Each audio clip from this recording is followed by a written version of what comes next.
Hello, I'm Lise Colucci, and I am one of the life coaches at queenbeing.com, where we help you to discover, understand, and overcome narcissistic abuse in toxic relationships. Tam, hello, love. How are you? I've missed you. Hi, Karina. Okay. Hi, Angela. Hello, everybody. So today we're going to talk about trauma bonds. First, if you need any help with anything regarding narcissistic abuse, head over to queenbeing.com, where there's all kinds of information and everything that is related to narcissistic abuse and understanding what is going on in your life when you are with a toxic person. Hi, Daniel. Happy Parasite-Free Monday to you as well. And hi, Jeannie.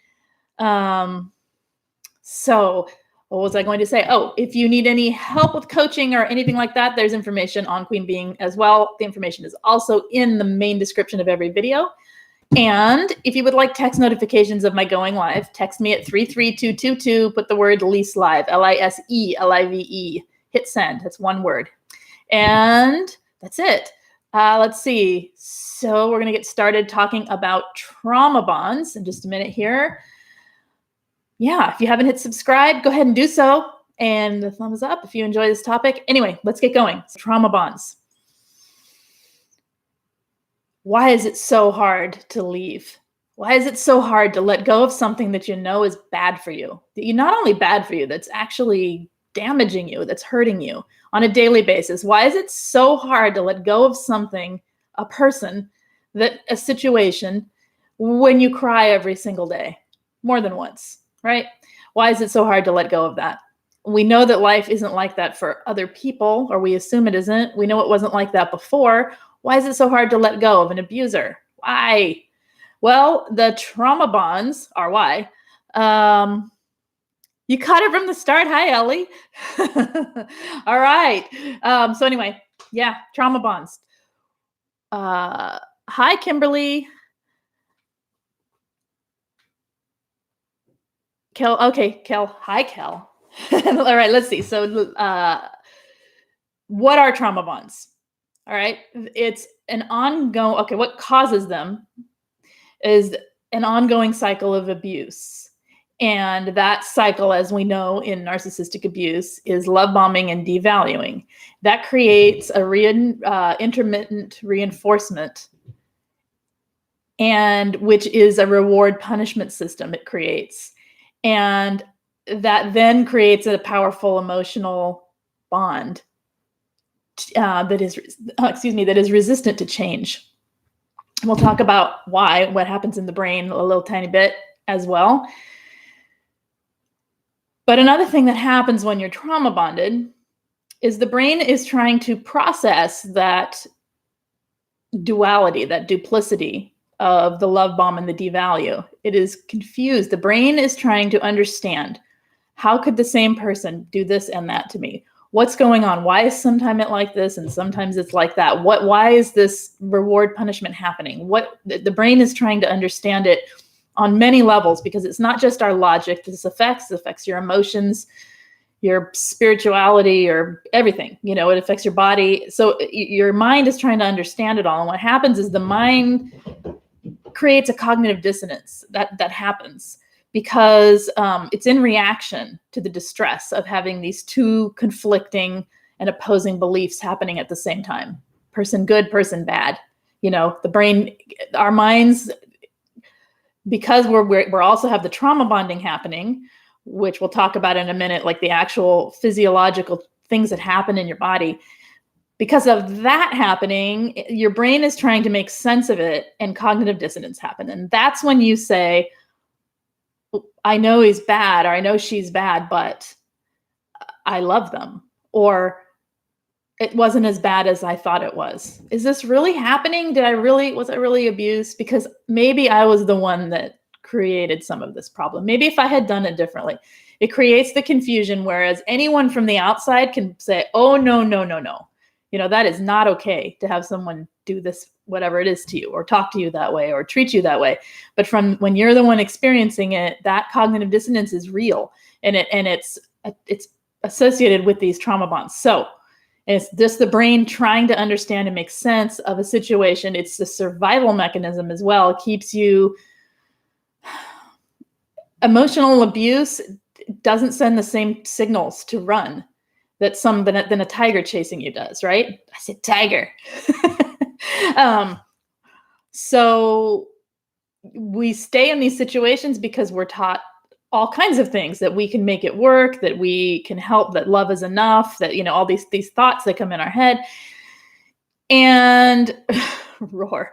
So I hope this is making sense. So those go together, right? So when you're thinking, why can't I leave? This is what's going on inside you that you're either aware of or not aware of, but it's happened. It happens to pretty much everyone who has been with a narcissist. Most of us have been through the trauma bonds, and we understand. And if you are going through this right now and you are feeling like you don't know why you can't leave, and you're confused about, why am I weak? Am I this? Am I that? Whatever you're blaming yourself for, let that go. We've all been there. Okay. You're not alone in this. This is the number one thing that is so hard to get through. Once you get through these trauma bonds, there's a whole world of healing out there that just can flow much better. It's we hanging on to the things that keep us trauma bonded to the toxic person slows the healing. Okay. It affects the healing because the cognitive dissonance will be there. It's part of the process. What I'm going to talk about next will be there, which is part of the process. And what I'm going to talk about next is the addiction pattern. So, when you're in the situation, when you're with a toxic abuser, there are a couple things that happen. One is the emotional addiction that happens because of the intermittent reinforcement, the love bomb and the devalue, the love bombing and the breadcrumbing, and the devaluing that lasts forever long, the silent treatment and the allowing you to beg for forgiveness, right? And saying a few words to you, the breadcrumbs, that is actually creating an addictive pattern in you. It creates an emotional need for validation because the person that you are attached to, bonded to, and love is in charge of your validation at that point, of your validation as a human being, of your validation of your worth, all of it. It gives them, they have the control because of this cycle. And it not only that, but it conditions you to believe that the toxic abuse is okay. It teaches you to believe it's normal, not okay. It teaches you to believe that toxic abuse, that the narcissistic abuse cycle is normal for love, for relationship. Okay, so yes, in control of all the validation. Trauma bonds that kept me in control was my grief over dad passing. I thought it was normal for a family to have no boundaries. Exactly. Okay. What if you grew up that way? It doesn't matter it matters, but it's the cycle. So for right now, we're going to talk about what happens, and then we'll talk about some signs of being trauma bonded, and then we'll talk about ways to help. Okay, so we'll get to that in a bit. Rock Freedom, the what ifs about your life and your growing up that way. Growing up that way, I'm just going to briefly say, growing up that way with that as your signal or your benchmark for what love looks like. Okay, many of us have been there, and many of us have experienced this, are healing from this. What it means is you have to learn a new template for love. And we'll get to how in a little bit. Okay. So it means that you can say, okay, I grew up that way. My understanding of love is cattywampus, right? It's a little bit, or it's way, way, way off center. I need to find a new center. And then and I need to find a new understanding of what love is. And so that's why I make wonky. Yeah. It's why I make so many of these videos about how to recognize emotional safety, how to create emotional safety within yourself, that's why I make so many about us, because I think that is a huge piece of healing that needs to happen for most of us in order to create new belief systems and new understandings of what love is and how to love and what it's like to be loved. Okay. All right. And safety in that. All right. So let's go back to the trauma bonding. Where was I? All right. And it's an addictive pattern. Okay. I have a lot written down because I want to try and get this as concise and simple as I can without a whole lot of words here. So what happens when you are with a toxic abuser, when you are in a toxic cycle? You are open and vulnerable to a loving relationship, correct? You are in love with this person. You are experiencing masses of oxytocin. Oxytocin is a big key to the trauma bonding. That is why no contact is so important. Oxytocin is released from any form of touch, any form of affection, any form of love, a hug, a touch, a look. It can be released in your body. Oxytocin is the bonding hormone. All right. It's what bonds you to your newborn baby. It's what bonds you to your pets. It's what bonds you to your friends. It happens in a handshake. It happens in a hug. It happens in a conversation that feels very intimate. All right. When they are love bombing you, they are filling you with oxytocin when there's sex involved. So don't think you can stay and just have the good sex. If that's what's going on, you can't. That is trauma bonding you. You may think you're able to override with your logic, but the biological addiction, the actual chemical addiction that's happening is still going on if you're in physical contact with a toxic person. All right. So the oxytocin is released. That's a key important factor. There's something called endogenous opioids. Those are what gives you the feelings of pleasure, pain, withdrawal, and desperation. Okay, I understand how these work. I need to research it more on how to explain it because I'm not a brain scientist. Okay, but they're there. They're going on. Endogenous opioids. You can look them up, see what happens, what's going on there. But they are responsible for pleasure, pain, withdrawal, and desperation. The feeling of being desperate is what comes from this. It's a buildup. If there isn't, I believe it linked to dopamine. If there isn't the release that comes, then it does all kinds of stuff to your brain. Okay, and we'll talk about that in a minute.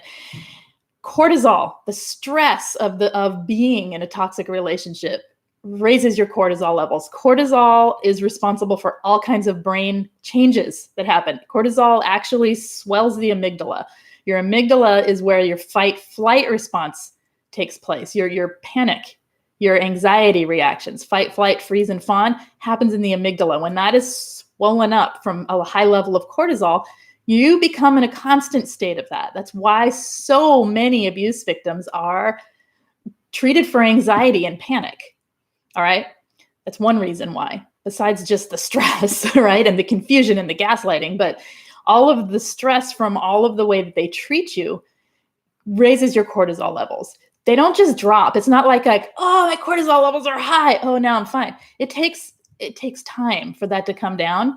And meanwhile, as your cortisol levels are coming down, maybe you're having a couple good days, bang, they spike again as soon as there's an issue with the narcissist. Okay. So, and your cortisol levels go up all the time just naturally in life, right? You have a little stress, your cortisol rises. And it's very difficult to get those down when you're in a constant state of stress. So all of this is creating, so here's the thing. Can you see what's happening? The love bomb, the devalue, you've got a negative and a positive, right? You got a bad and a good, or whatever you want to call it. You've got a dark, charge of energy, which is pulling you under. And then you've got the light one of the love bombing that just puts you back up on that pedestal. Your brain's doing the same thing. You've got these really amazing hormones flooding your system. The oxytocin is the best. It's what makes you feel like taking a nap and cuddling and being cozy and feeling fluttery and in love and all of that. It's the best. Right? And then you've got cortisol rising at the same time. You've got the cognitive dissonance happening on an actual biochemical, chemical level in your brain. It's just, it all goes together. This love bomb and devalue goes across. It's It's interesting to me that the way that it's all mimicking itself. All right, so then the fourth thing is the dopamine. The dopamine makes you crave, seek, and want.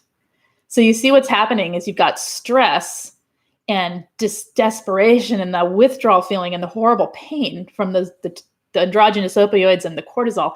And you've got the bonding hormones and the love hormone of oxytocin, and then the craving and the seeking and the addictive wanting of the dopamine. You pull a slot machine, your dopamine rises. Okay, you keep pulling that slot machine, even if you hate gambling, it's fun to pull the slot machine because it's got that quality of want, of it raises your dopamine. Okay, gambling is a good example of dopamine, a dopamine addiction, an addiction where dopamine is prevalent. Okay, and this is similar. We're seeking all the time. When you're given a breadcrumb, it's only to help. It's only there to make you crave more. And what happens is you actually crave more. And the devaluing sets up this dopamine response that makes you want to please, to seek out attention. I was told, I want you to seek out my love and affection. I want you to seek out my love and affection. And it was like this. I want you to seek out my love and affection. Like, just so juicy to him. Okay, I want your dopamine, is what he was saying. I want your dopamine to flood your brain, and I want it because they get a rise off it. So, okay, so that's a lot of information about the brain and what's happening with the hormones in your body. But can you see how it all goes together? It all keeps us extremely locked in an addiction cycle where we are addicted to someone we know is bad for us. Yeah. Okay. All right. So let me see what you guys are saying. Then I'll go back to some signs that you are trauma bonded. So where are we? Okay.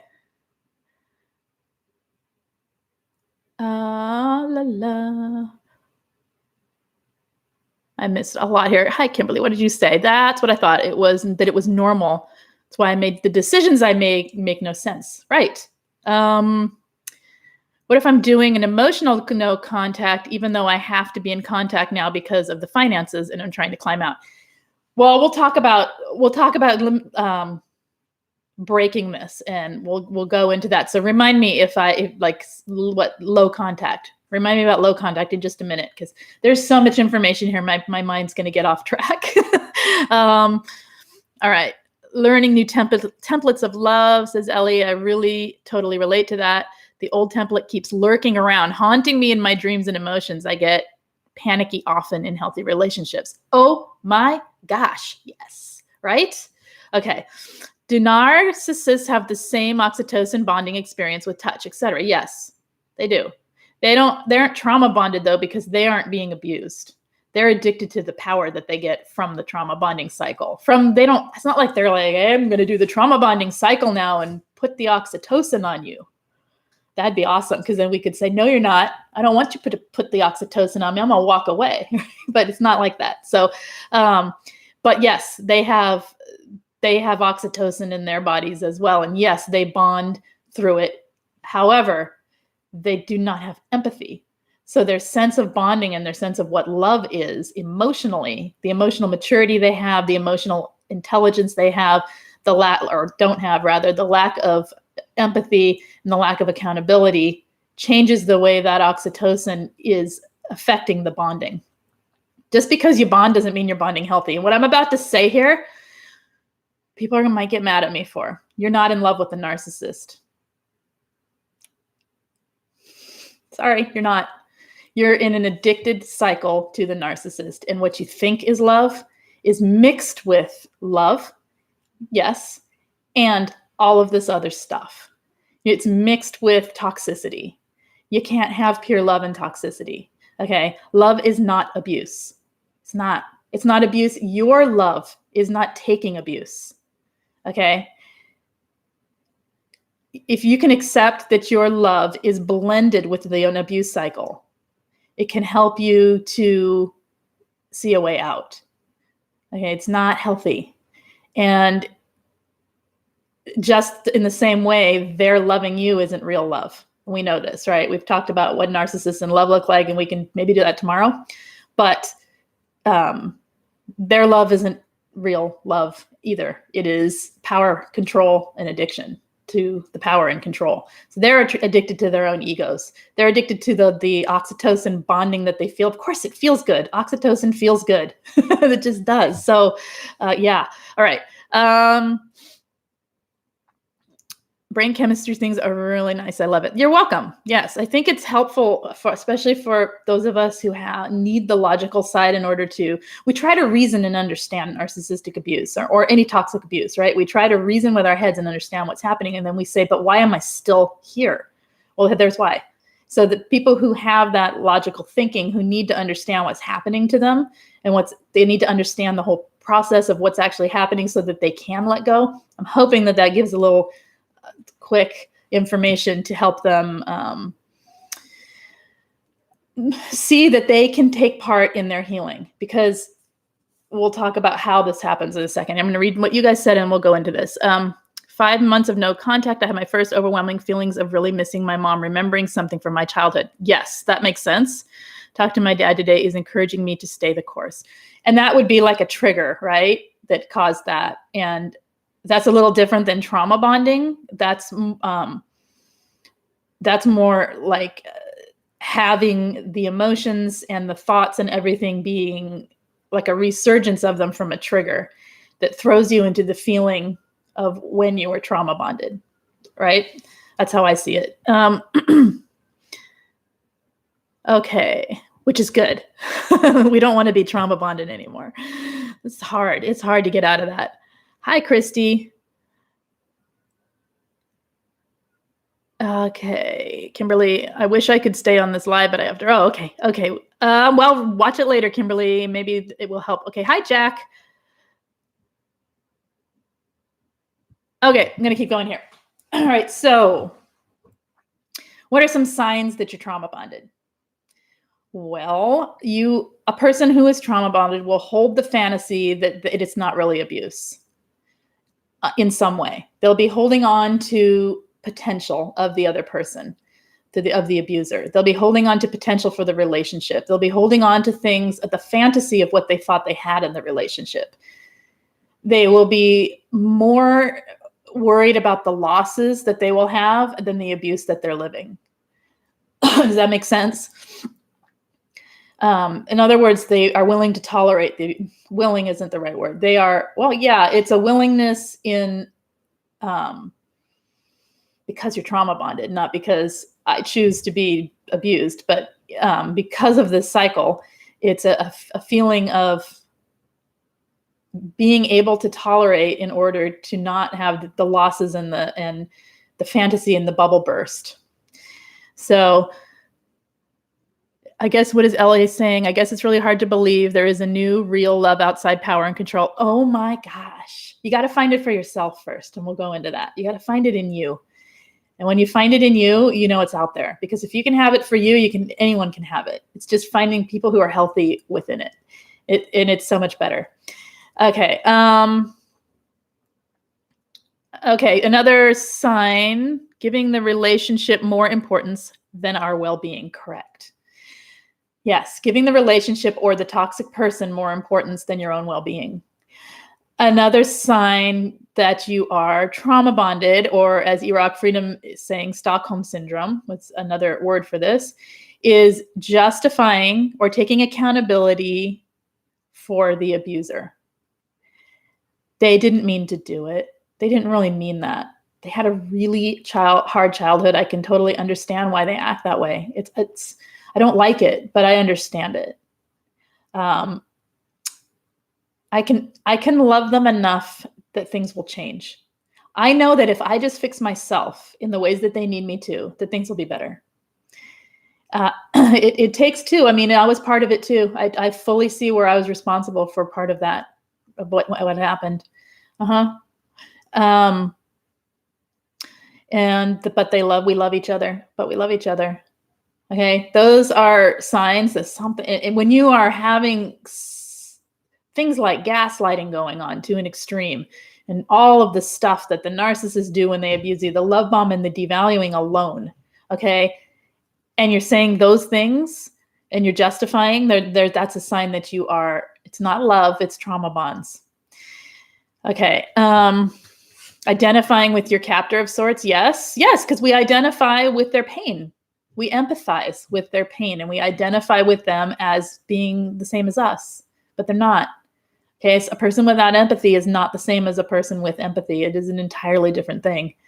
And they relate different to people. So I just wish they'd just relate to one another and leave the rest of us alone, and then it could be fine. All right.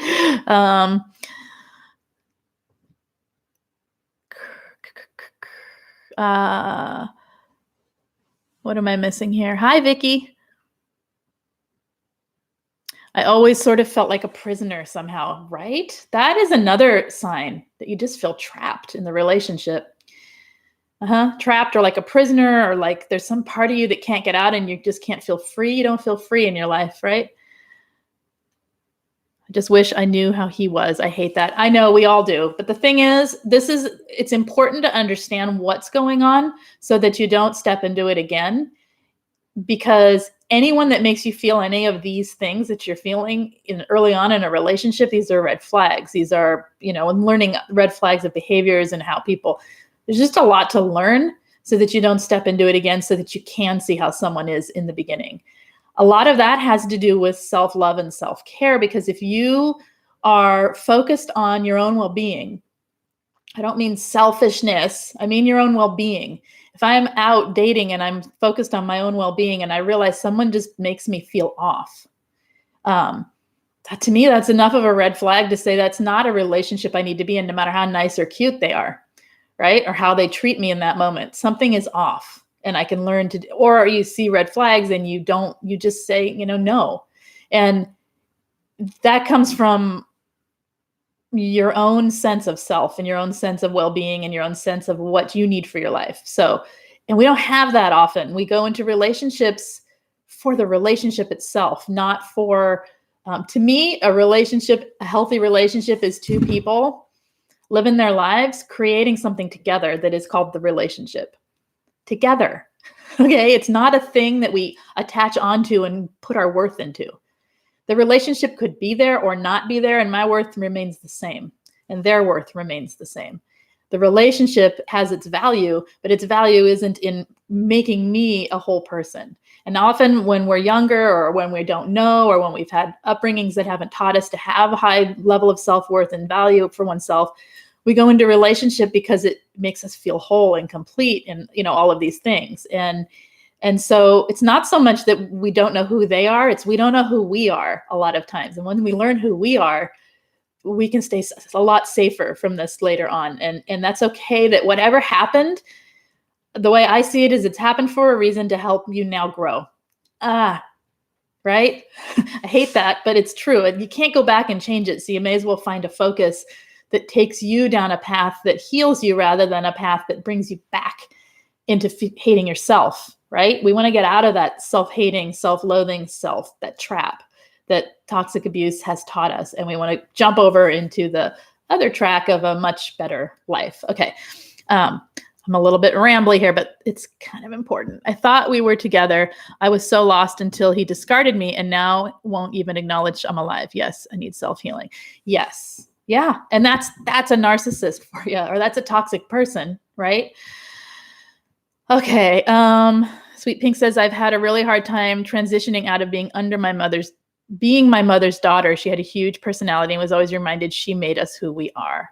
It's really fun though. Okay. I was going to say something negative, but actually it's really fun to discover who you are. It's an attitude shift of it becoming fun. Okay. All right. Ellie says, I was such a prisoner. I have a really hard time expressing myself. Yes, I want to paint and put it out there, but I get freaked out and devalue I just did a video last week, I think, on your self-agency, and go check that out. That might help you, Ellie.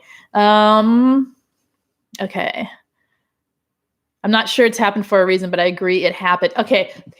It happened and we can find a reason. Let's put it that way. I don't like that term either. A lot of people say that and it bugs me, but it's happened, and now I'll find reason to make it something I can use to catapult me into a better life and to help me grow. Instead of it's happened and now I'm going to stay in this mode of it's my fault, or questioning why me, because it doesn't help you to question. And part of the toxic cycle has trained you to not value yourself. That's just how it is. We all are there at some point in this journey. Okay, 71 days no contact. Hooray. Yesterday was his birthday. Was doing so well. Yesterday wasn't a good day. Triggers, yes. Constant back and forth in my emotions. Is that still trauma bond? And that's a trigger. And what you can do with that is start creating new neural pathways, start creating new, my mind today, new experiences around that day. Start 3 days before his birthday next year and continue for the whole week. Make that a week about doing something for yourself, or just the day, if you don't want to give it that much importance. Or so today, do something different. Do something for you. Do something to like change the importance and the value of that day, so it gets weighted more towards yourself and less towards him. They don't matter anymore, right? Okay. Thank you for mentioning that, Jack, as well, because I didn't like the way I said that either. It was kind of like, that's not what I mean, but that's what people say. It has a reason, right? But no, really. Okay. It's normal to have triggers. It's totally normal. Somebody else mentioned that earlier, the triggers. It's totally normal to have triggers, especially around anniversaries of things, around memories of things, around locations, around music, movies, anything that is, well, triggering. It's very normal to have it make you feel you were fine till you realized it's his birthday. It's also normal to have a day of grief again, every once in a while. Totally normal. You're not back in the trauma bonds. You're just grieving a little bit more of what needs to come out and be grieved. And it gets better each year. But for me, I just set up, like there's certain locations that trigger me. And what I do is I go in there and do the opposite.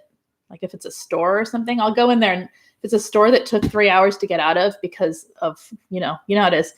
I'll go in there, I'll set a little timer, like, okay, I'm going to do this in 15 minutes. I think I can. And I'll just like blast through there, and then I'll make it fun for myself, and I'll buy myself a treat and all of that. And I'm trying to change the conditioning that's happened. So part of it is, maybe it's setting a timer of grief on their birthday.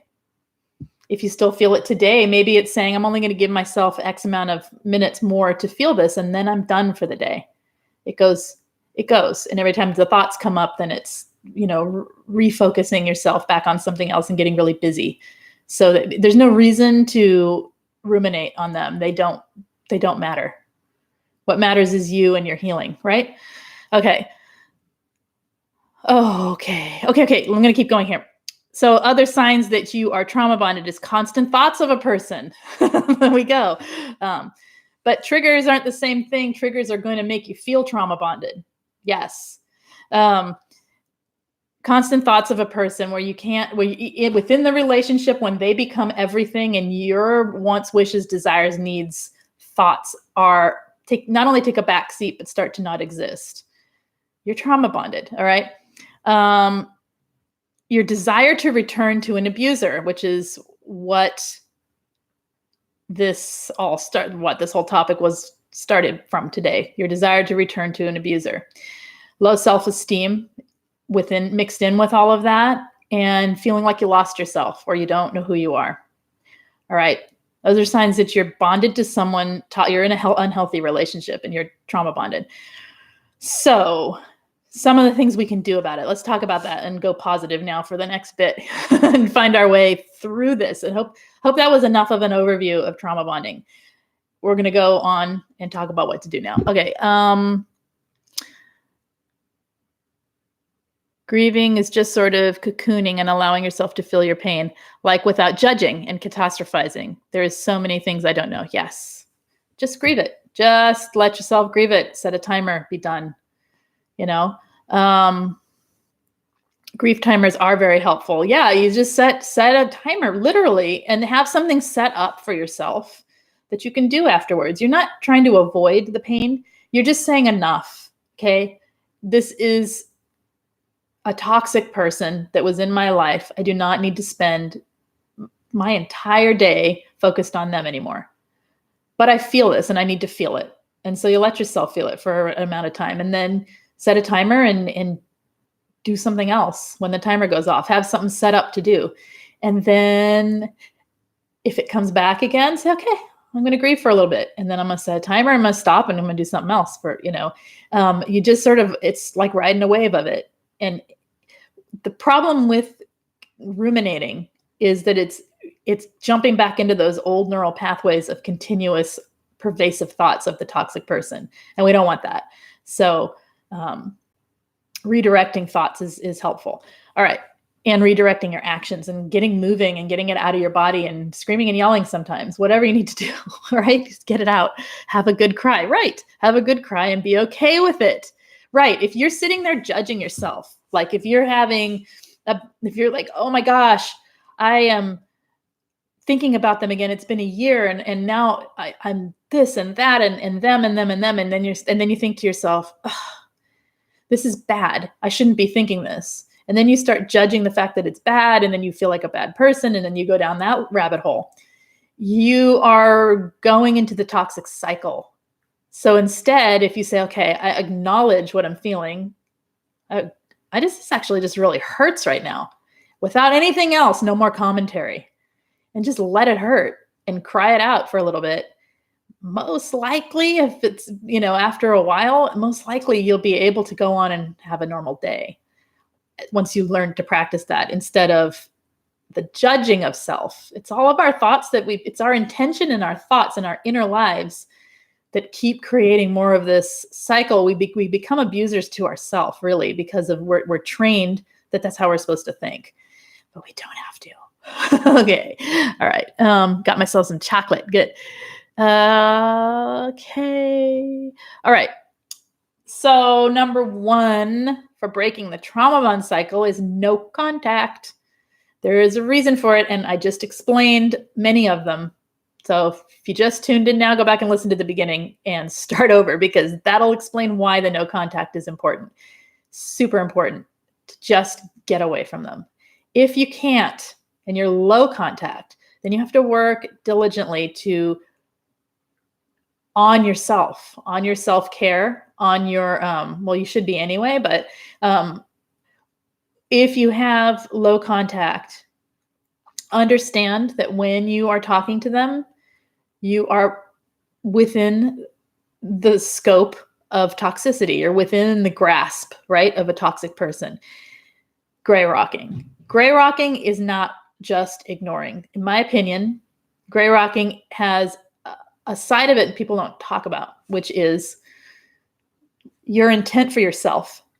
If you can hold your intent for yourself at the same time as you're gray rocking, to me, it creates a very powerful gray rocking because, for instance, say you're being gaslighted and you think, you're gaslighting me. You're gaslighting me. But at the same time, the cognitive dissonance is there, right? And our desire to be heard and understood is there going, but I didn't do that. I didn't do what they're saying I did. They're totally making this up. No, I want to, no, that's not how it happened. You're having this argument you want to say outwardly, inwardly, right? How many of us have done that, right? You're being gray rocked and you're being gaslighted and you think, I'm going to gray rock this. And so you go, And you say nothing, or you say, oh, okay. I hear you. Yeah, I see. Is that right? Okay. You're doing that, but inside you're thinking, what? That's not how it happened. I didn't do that. That's not what I said. I need, you're going crazy on the inside and you're feeling it mounting. And on the outside, you're like, and you're doing the thing and you're feeling powerful because you're doing the thing. But on the inside, you're not feeling so powerful. Right. So what helps me and what I suggest is to turn off that argument, realize that argument is the gray rock. That's what the gray rock needs to happen. It doesn't matter what they're saying when they're gaslighting. It's like they're telling lies. Lies don't matter. It doesn't matter what they say, what they think, what they feel about you. None of that matters when they're gaslighting you. So if you're needing to stay low contact, you have to understand that when they start their baloney manipulation, nothing that comes out of their mouth matters anymore. The only thing that matters is that you understand your truth. Doesn't matter if they do. You don't need to explain to them. You don't need to justify to them. You have to have enough self-worth to just hold your truth inside yourself and realize it's not going to go anywhere. It doesn't matter what they think. Even if I got them to believe me right now, they just turn it on me in 5 minutes. It doesn't matter that they vote. So it's an internal, like, understanding yourself and knowing that you know your truth. Who cares? Who cares what they do? Right? If you have to be in contact with them, especially if you are trying to be like no contact as much as possible, it's knowing that what matters is how you feel about you, not what they think of you. And it's tricky, but that comes from learning to have self-love and learning to have your importance for self and your validation for self, and having people that you trust, that you can talk to, having a community and connections and all of that can be helpful too. Okay. So what are we talking about? Angela asked something. What did you ask? When I became financially independent, when I become financially independent, will I need to repeat my entire healing process? No, your healing isn't, there is no linear healing. Healing is layers. It's a big scribbly mess all over a piece of paper that we just tease out the little threads of one piece at a time.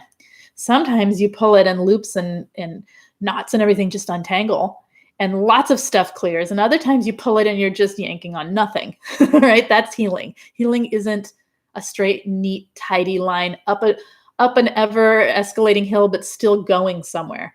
It's layers and layers and layers. It's very tangled up. It's not one thing. If it was just our minds, we could heal it probably in a week, right? It would probably take 30 days because we'd have to like understand it, change the thought processes. And then it would take another 2 months for the neural pathways to set in. We'd be done.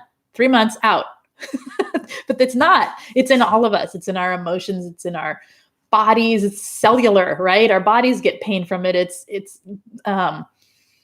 in our sexuality. It's in our spirituality. It's in our finances. It's in everything. So no, you will not have to repeat your entire healing process. You will continue evolving because you will be learning now. You're learning now how to make steps toward your own evolving and growth.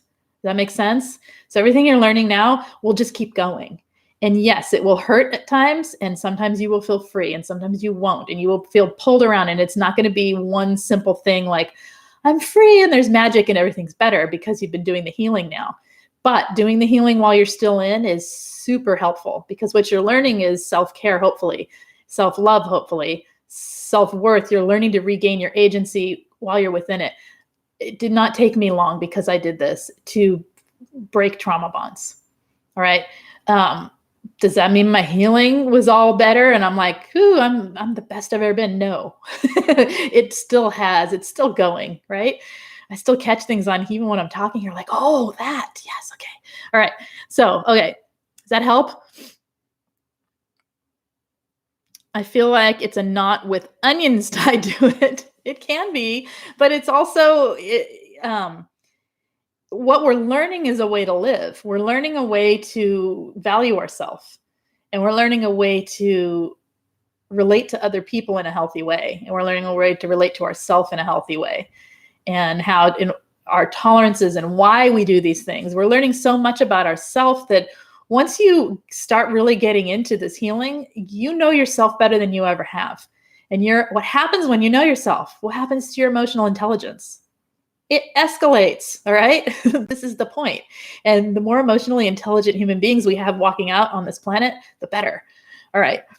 Especially if they have empathy. Well, only if they have empathy.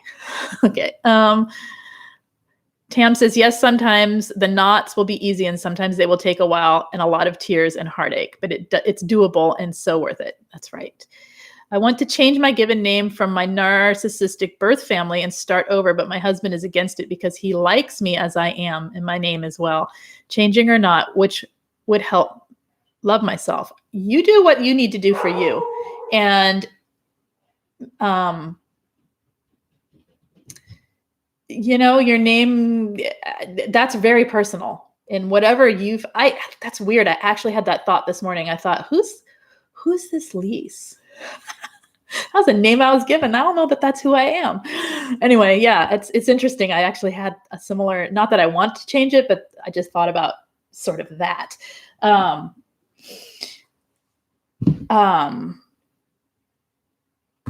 So keep going. So that's your choice, and that needs to be your choice. And it needs to, I think that's something to sit with and play with a little and find delight in, that you can actually do that. And it's also not up to your husband, but I understand, that's your husband. So, okay.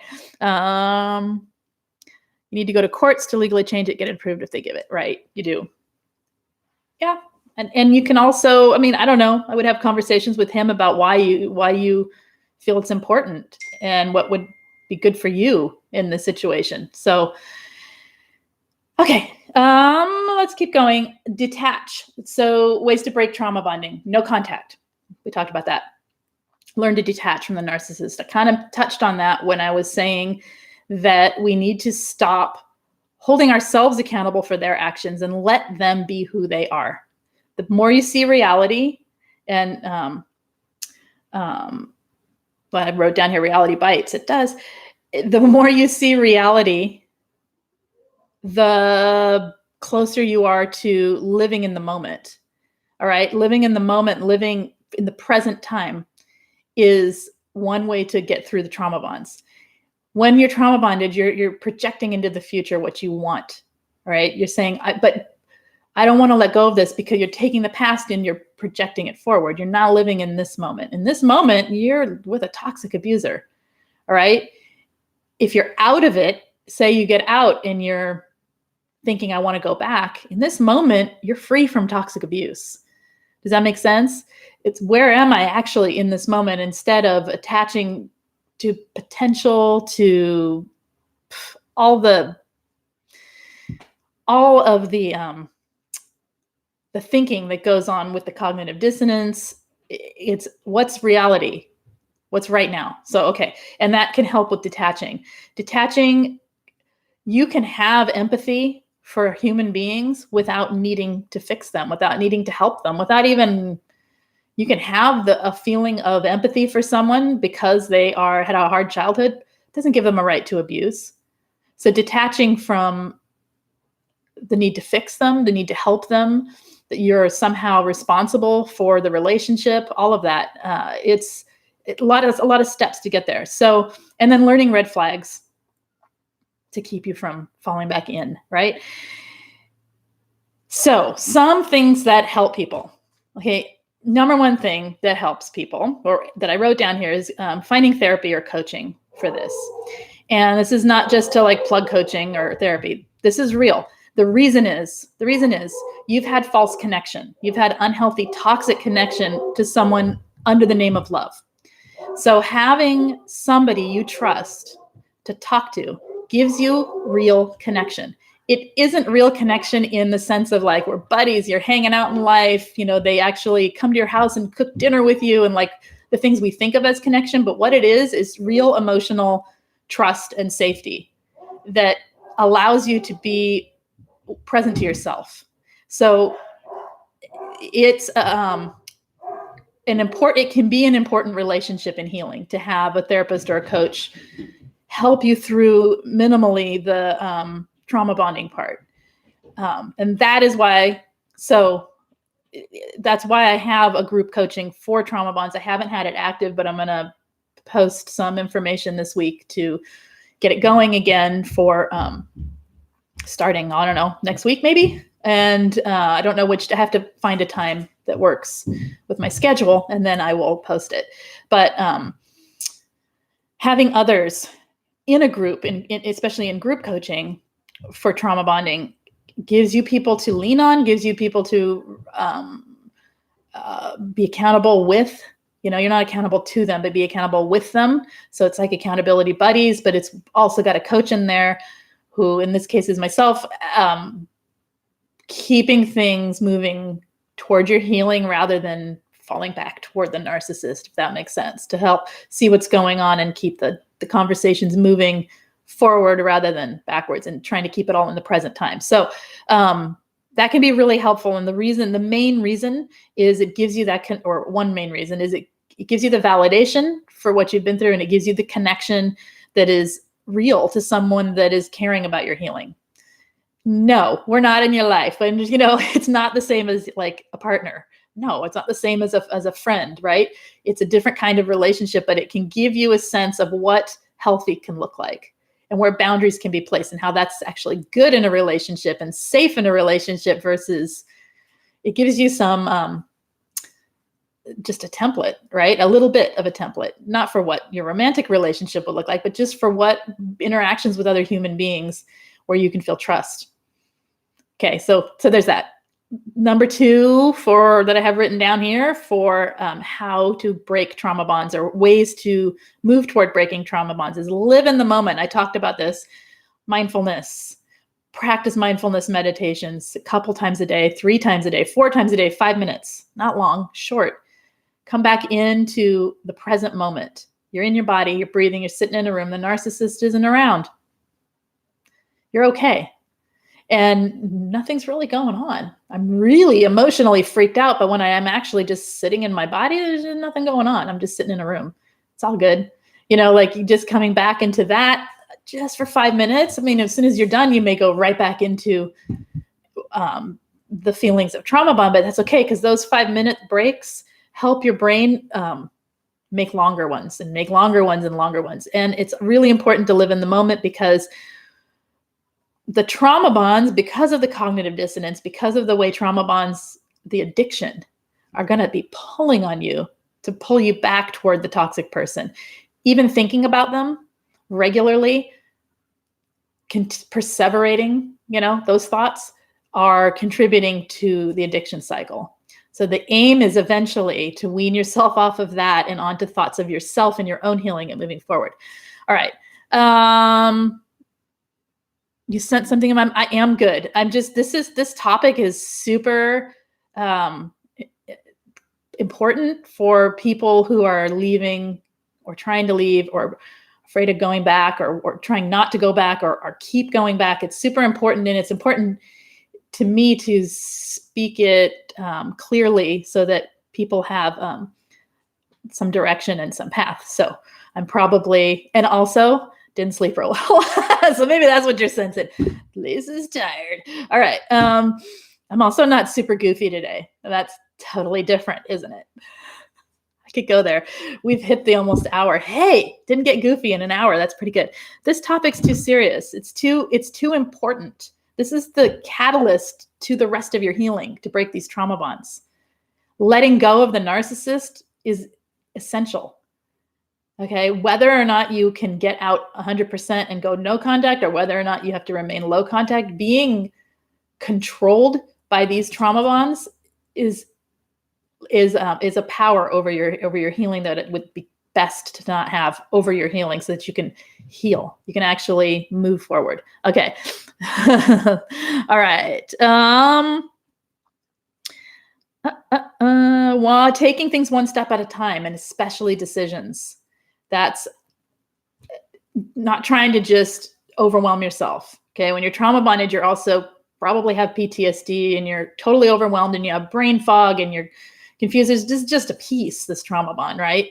Everything that goes on is much huger. So huger? Yeah, much more huger.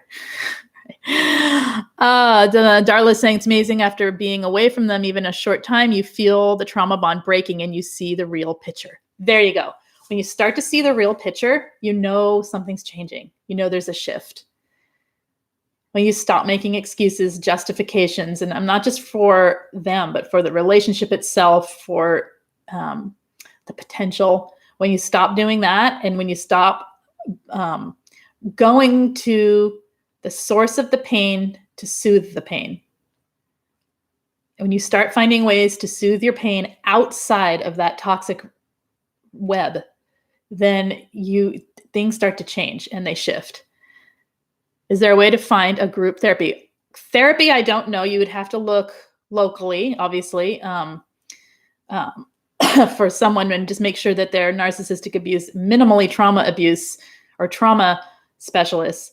But the group coaching is through Queen Being. So there's a link to group coaching in the main description of every video.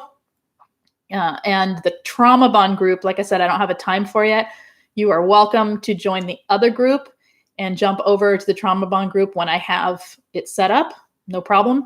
Or email me for information, and I can send you a link when I have the time picked. I just have to choose a time this week and then get moving with it. So, because I think it's needed again. All right.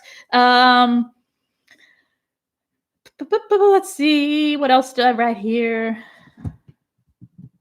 I can't read that. We're going to skip that one. Okay. Oh, self-care. Getting your focus off of them and onto you.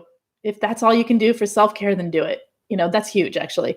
And you do that by doing things for yourself and putting yourself as more important than the abuser. How long before just one touch and you're ensnared again? I don't know. I think that depends on the person. Probably be about 10 minutes for me. And then I'd catch it, but it'd be there, Yeah.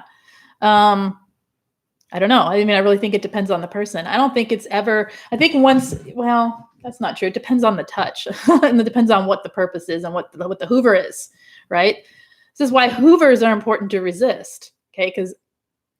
And there are many videos on Hoovers. We can do that this week too. But yeah. All right. Right. It's hard to find support anywhere. That's why we have so many options for support at Queen Being. So yeah, anyone can join groups from anywhere in the world. I try to make times staggered enough so there's, depending on where you're located, I've had to open groups at 9 a.m. my time for people in the other side of the world, which is totally cool. I can do that, but have to have enough people to make a group. So there we go. Okay. Loving self-talk is important.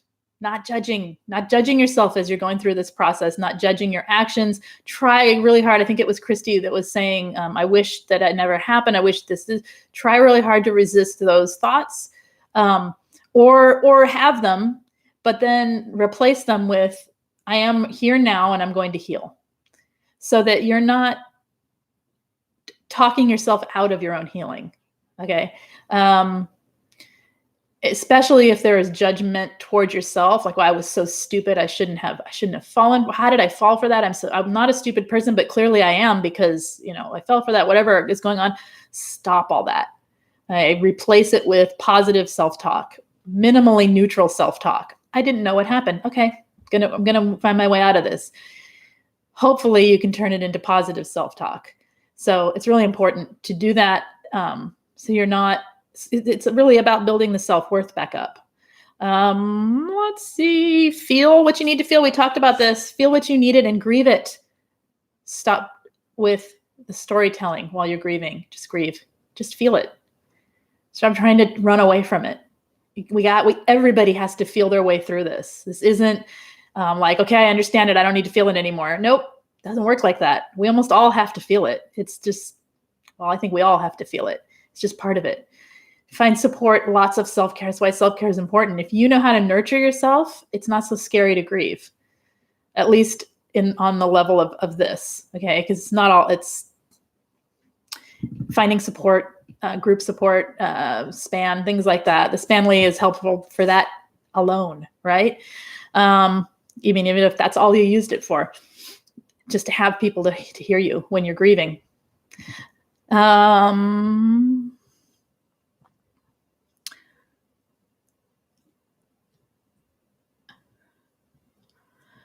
do you say? I've been trying to not call myself an idiot when I mess something up. Done it for years without realizing it. Good. And that's a whole self-care practice in itself, isn't it? We're changing that inner dialogue to something positive, something supportive. Just be supportive. Just be there for you, right?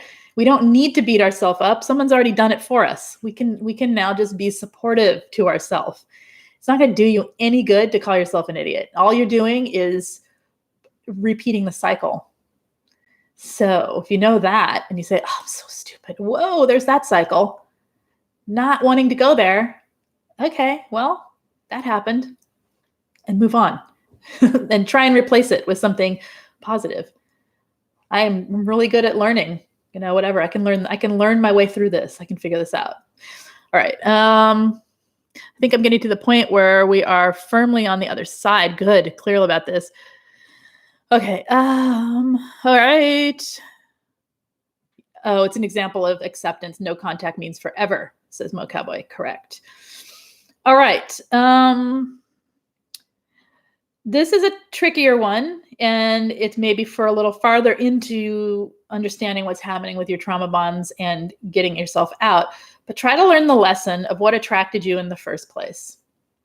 Not to the narcissist. We know that they groom and bait us in. To the toxicity.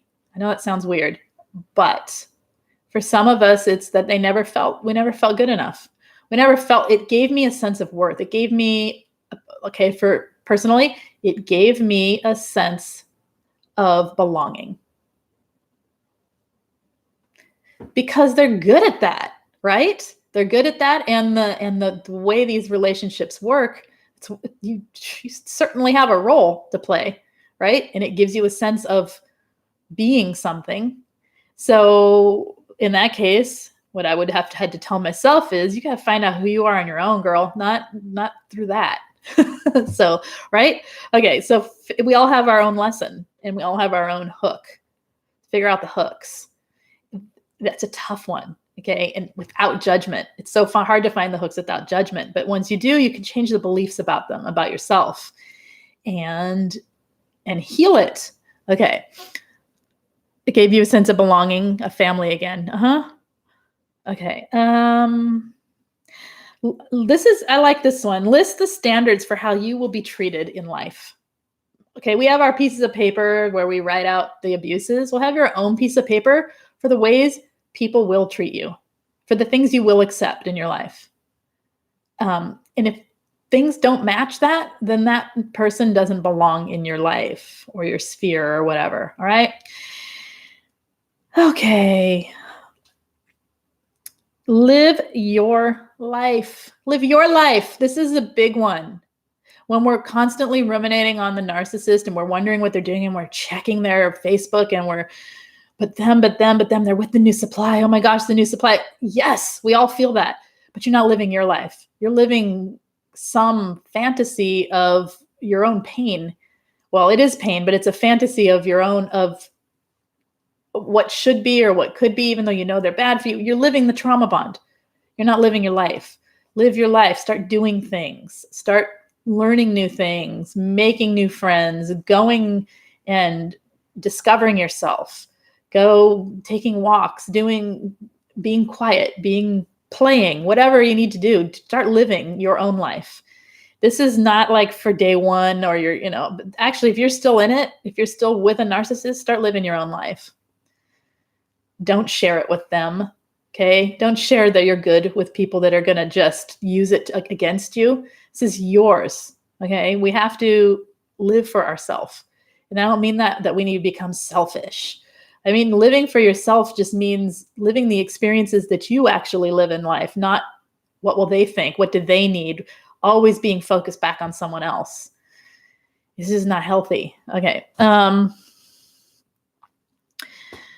Being able to enforce standards confidently with conviction and without chaos or negative emotion. Yeah, exactly. Okay. Last thing I already said was finding healthy connections in your life. Find healthy connections. I talked about how therapy and coaching are a good place to find a connection with someone you trust. You may not be, it may not need to be there forever. It may not be long. It may be long. It may be short, whatever, that's your choice. But other connections that are safe and healthy. Finding connections in your life. It doesn't even have to be people.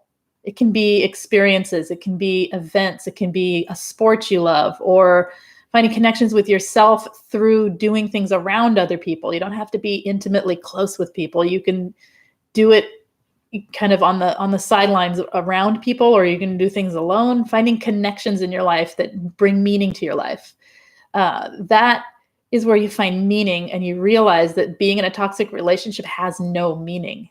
It is an endless Groundhog's Day cycle of toxic abuse. There is no meaning to it. The only meaning in it, if there is any, is to fulfill the egotistical needs of a toxic person. Supply. And that we only have so much energy in us. We only have so much to give before our supply becomes not so great and they go on and find other supply. So, yeah, it doesn't matter what they do. What matters is you live your life and find healthy connections in your life to things, to people, to animals, to nature, to yourself, to your spirituality, to your emotions, to, finding those connections in healthy ways. All right, that's what I got for trauma bonding, you guys. Like I said, I will re-up the trauma bond group by posting a time very soon. Within the next few days here, I'll come up with a time. Probably start it next week. So if anyone needs it, or if you know anyone needing it, they're $15 a week. I bill monthly on it, so it's $60 a month, but it's less than a copay, and it's less than some coffee. So it helps. Not trying to push, but it helps. I want people to get help, and I want people to be free of this. Yeah, right? Okay, and other than that, if you have not done so, hit the subscribe button to this channel. I try to live stream 4 times a week. If you would like text notifications of my going live, text me at 33222. Put the word Lise Live, LISELIVE, one word. Hit send, and I will text you about 10 minutes prior to live streaming. Let's see, anything else? Anything you need regarding narcissistic abuse recovery, anything that you need for information, support, understanding, head over to queenbeing.com, where it's all there. And again, links in the main description. I think that's it. You guys take care. Hit the thumbs up. Yay. Okay. I'll see you tomorrow. You take care and have a good afternoon. Bye-bye.